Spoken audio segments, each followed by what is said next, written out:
all is dark before the coming of light, before knowledge, before wisdom, before salvation. The Creator sent the light of redemption into the world. He paid the price for mankind himself. Jesus Christ, light of the world, came to dispel the darkness. The battle of light and dark rages on, and at the forefront is the church and the blessed men and women who act as beacons, shining forth the light of the world into the shadow around them.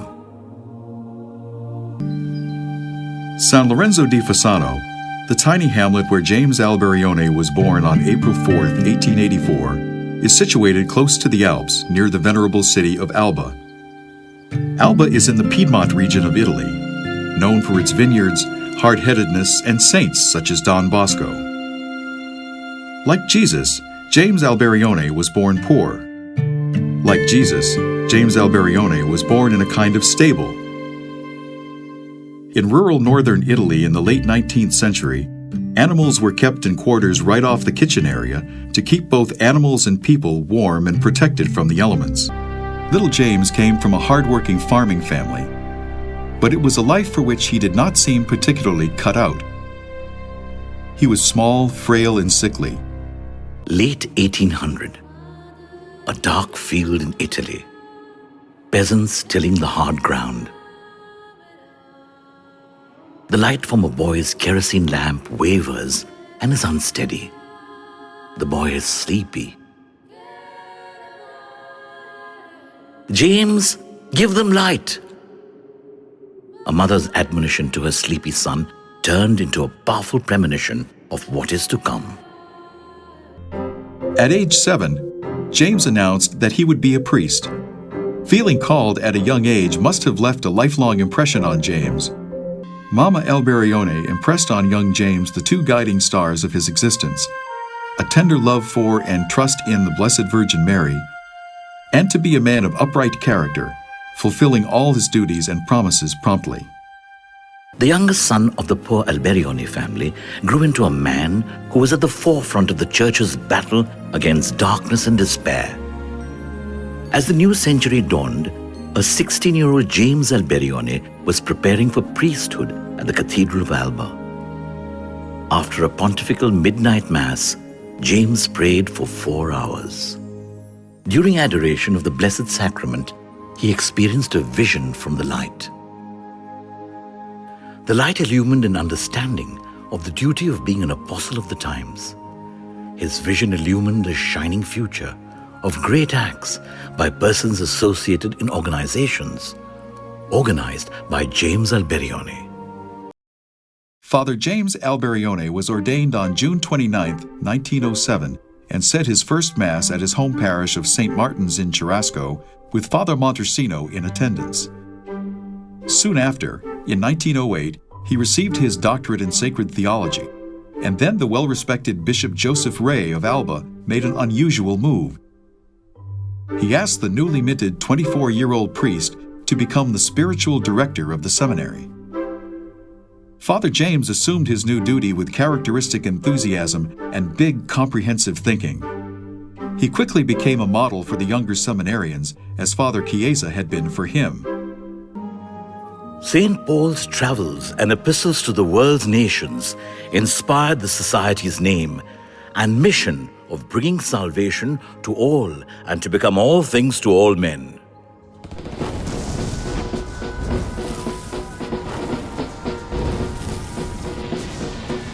Bullets, bombs, and bayonets destroyed an entire generation and inspired the modernist movement. A denial of all the certainty of Enlightenment thinking and thus religious belief. A little flame had been lit. On August 20th, 1914, Father James Alberione put up the first printing machine and welcomed the first group of boys to work the press, thus formally establishing the Society of St. Paul and establishing the apostolate of the media. And so was born the Pauline family, a flame that grew into a raging fire. a congregation of priests, brothers and sisters, to use the media to proclaim the truth of the gospel and the values of a kingdom that transcended this world.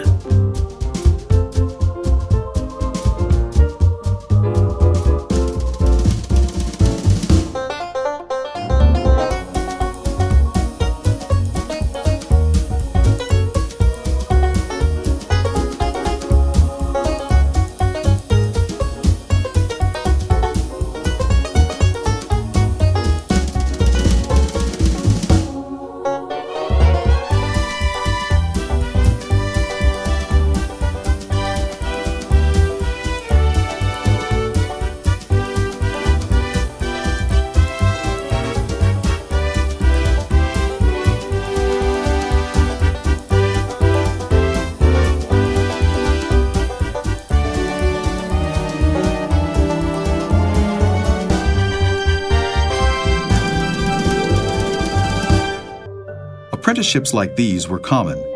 Large farming families started their children doing chores at a young age. The young boys of the typographical school loved the thrill of working at such a grown-up and important task. Their day was balanced with work, school, prayer, and recreation. One thing that can be said of a founder of a religious congregation is that they have to be a bit crazy. Crazy like a saint. They accomplished the impossible, often in counterintuitive ways at inopportune moments in history. The first Paulines recall with affection Father Alberione stirring a large pot of soup while he spoke to them vividly of the future, filling their heads with the wildest dreams of becoming priest evangelizers with the media, of trains one day coming right up to the Paulines' doors to pick up their publications and magazines for dissemination throughout Italy and the world. The first Paulines had many challenges because of the uniqueness of their vocation. One of them was the fact that they had to work long hours at the apostolate of the good press, but they also needed to study. Father Alberione devised what he called our pact with the Lord, which became known simply as the secret of success. Concrete and specific as always, Alberione asked God to multiply time itself. 1 hour of study yields the benefits of 4 hours. He asks God to grant holiness 10 for 1, the ability to work 5 for 1, material goods 6 for 1. In fact, Father Alberione said, "The greatest insult God receives from our house is lack of trust in Him." The society was constantly outgrowing its lodgings and had already moved 3 times. Father Alberione secured land where he could build a press room, school, storerooms, living quarters, chapel, and even a brickmaking operation. When the quarters were quickly built, Father Alberione chose the absolute noisiest place in the entire structure for his bedroom and office, at the top of a flight of stairs where the comings and goings of the rambunctious young men took place and where the roar of the presses was relentless. Simply put, Alberione loved the sound of work. Around the buildings, Father Alberione had potatoes and cabbage planted to feed his growing family. Cows and pigs grazed on what land was left over. The pigs were so noisy that a local anti-clerical paper ran an article entitled, "The Pigs of Father Alberione." Father Alberione asked the local farmers to plant Canadian poplars along their unused strips of land.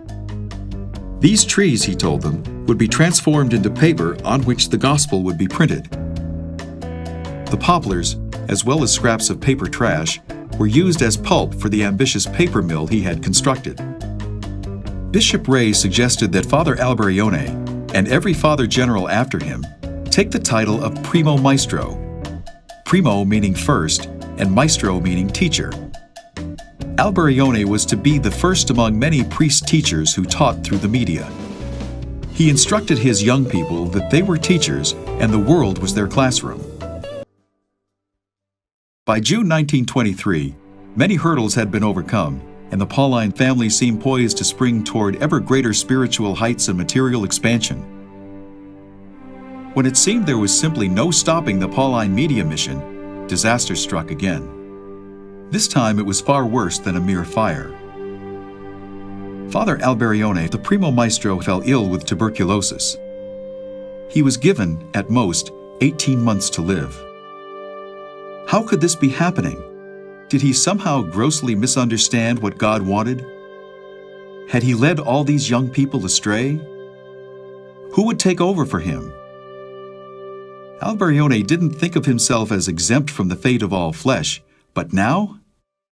For all that God had spoken to him, for all that God had revealed to him, there had been no mention of this.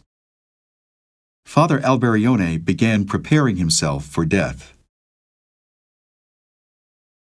An astounding miracle then occurred, one of those course of history-altering events that no one could foresee. It was as much of a confirmation as it was a miracle, a confirmation of the path that Father Alberione and every Pauline was on. The intercession of St. Paul the Apostle cured Father Alberione. As with all the mystical happenings Alberione experienced in his life, he was tight-lipped about this one as well. When his own thought they were having visions, he would skeptically order them to eat more bread so they wouldn't be seeing things. From this time on, Father Alberione insisted that the Paulines consider St. Paul as the founder, not himself. Father Alberione was praying up to 6 hours a day. Alberione's favorite word was now. Once when one of his priests wrote him a letter for permission to begin a new work, Alberione answered, "Yes, but don't wait. Begin it now." The first project undertaken was Abuna Messia, an incredibly ambitious biopic of an Italian Capuchin missionary to Africa, Cardinal William Messia. Outdoor shots were filmed on location in Ethiopia, and the indoor shots were filmed at the famous Cinecittà Studios, Rome's Hollywood. Abuna Messia was highly praised for its cinematography and grandiose scenes and won an award at the 7th Annual Venice Film Festival. In 1950, the Society's Father Emilio Cordero directed the very first color feature film ever done in Italy, in neo-realistic style. It was called Mother of God. I remember Mother Tekla, dressed in costume as the prophetess Anna. Father Alberione was giving the example of using this powerful instrument by being in the religious instruction section of the film. Also released in 1950 was a Life of Christ entitled Son of Man, which famed Italian director Pasolini admitted having viewed several times before creating his own Gospel of Matthew. While monumental religious and biblical films like The Ten Commandments and Ben-Hur were being made in Hollywood, St. Paul Films was inventing the Bible genre for Europe with a trilogy of Old Testament extravaganzas: The Patriarchs, Saul and David, and The Great Leaders. Father Alberione always looked forward to newer, faster, better means of communication, and in a moment of insight seemed to predict the internet. Once in the 60s, he commented, It may well be that in the future we'll get our newspapers through the telephone wires. The Society of St. Paul held its first general chapter and officially elected Father Alberione Superior General at 73 years of age. After a life of bad health and Herculean work, Alberione continued to explode with new ideas and even augmented the Pauline family with new institutes.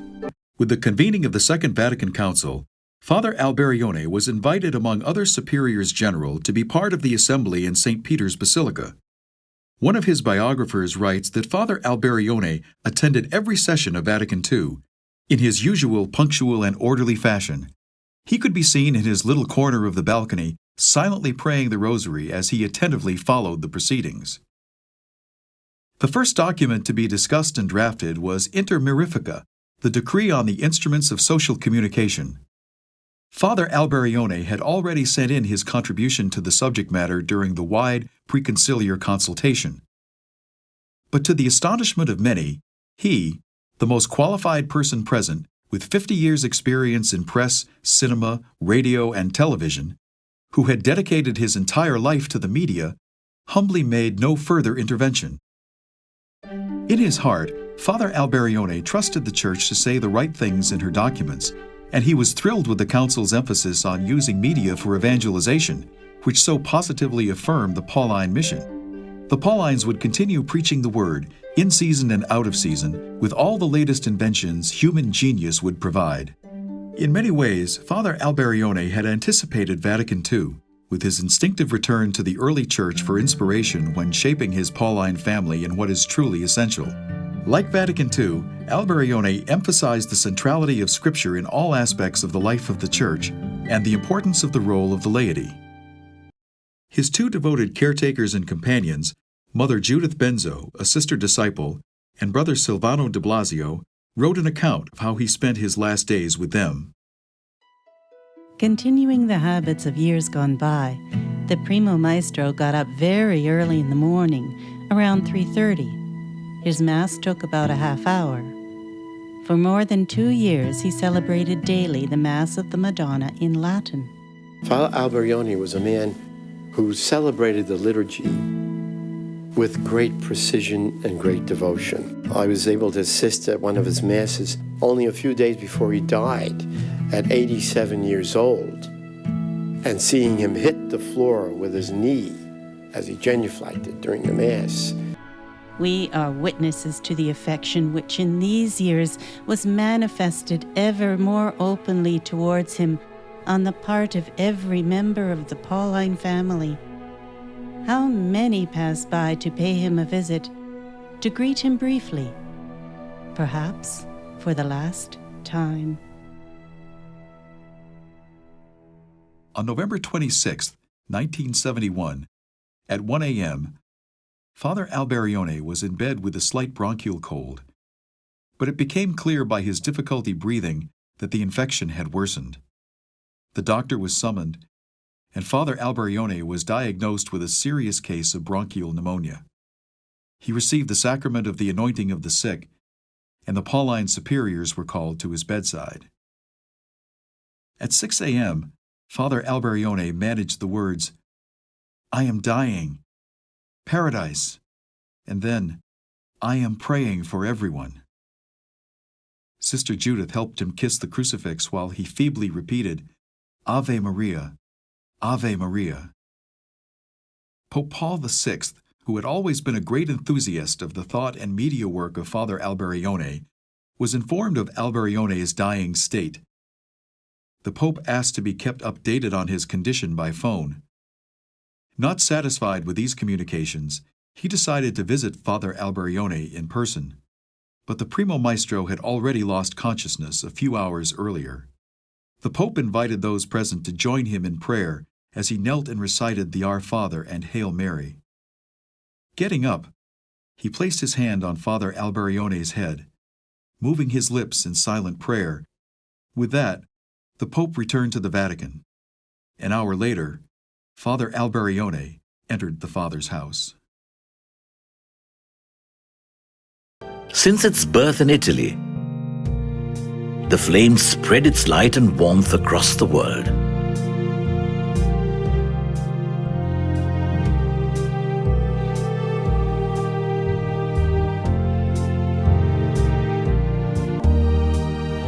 The most important activity of the Society of St. Paul in India is St. Paul's publications and Better Yourself books with over 1,500 running titles reaching thousands of homes in India and abroad. The national youth magazine, The Teenager Today, has a print run of 17,000 copies monthly and an estimated readership of 300,000. The monthly motivational journal, Inspirational Quote, has a print run of 22,000 copies. The Sunday Liturgy is published both in English and in Hindi for a broader reach. A host of regional publications in Kannada, Malayalam, Tamil, Telugu, and Hindi brings the word to India's ethnically diverse heartland. St. Paul's Institute of Communication Education, SPICE, situated at St. Paul's Media Complex, Mumbai, a modern face to the mission. The Institute offers short-term and long-term courses and workshops such as journalism, photography, movie making, video production and editing, acting, anchoring, graphic design and 3D animation. The Department of Mini Media known as St. Paul's Communication, engages in designing, printing, and distributing simple and attractive bookmarks, greeting cards, calendars, pictures, plaques, and more. St. Paul's audiovisual and multimedia departments produce and distribute audiovisual aids for educational, inspirational, and recreational purposes. The Indian province consists of 51 institutes in India, Great Britain, and Ireland.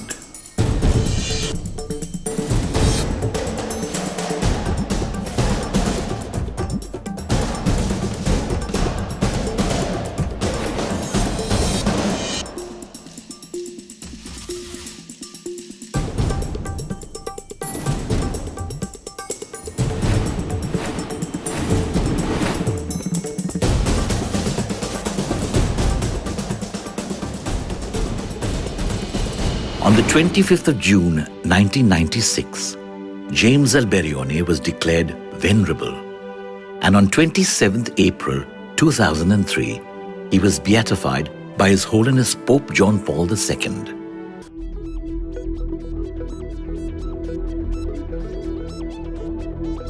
The new millennium has brought upon us a digital age, an age of instant gratification, of knowledge at our fingertips, but wisdom often out of reach. The Society of St. Paul faces a challenge, reaching out to the darkness of the world with the light of the gospel in one hand and an iPad in the other.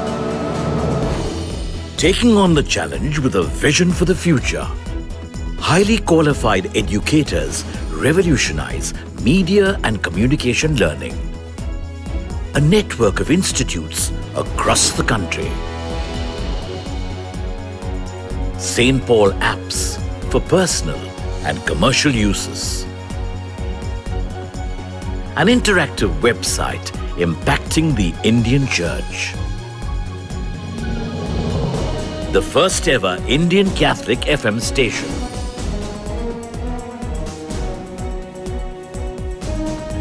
St. Paul's television network across India. To be the premier media group in India and internationally. In the fulfillment of this vision, the message of the gospel will shine out through the works of the Society of St. Paul. A beacon of hope in the darkness, sharing with the world the light of salvation.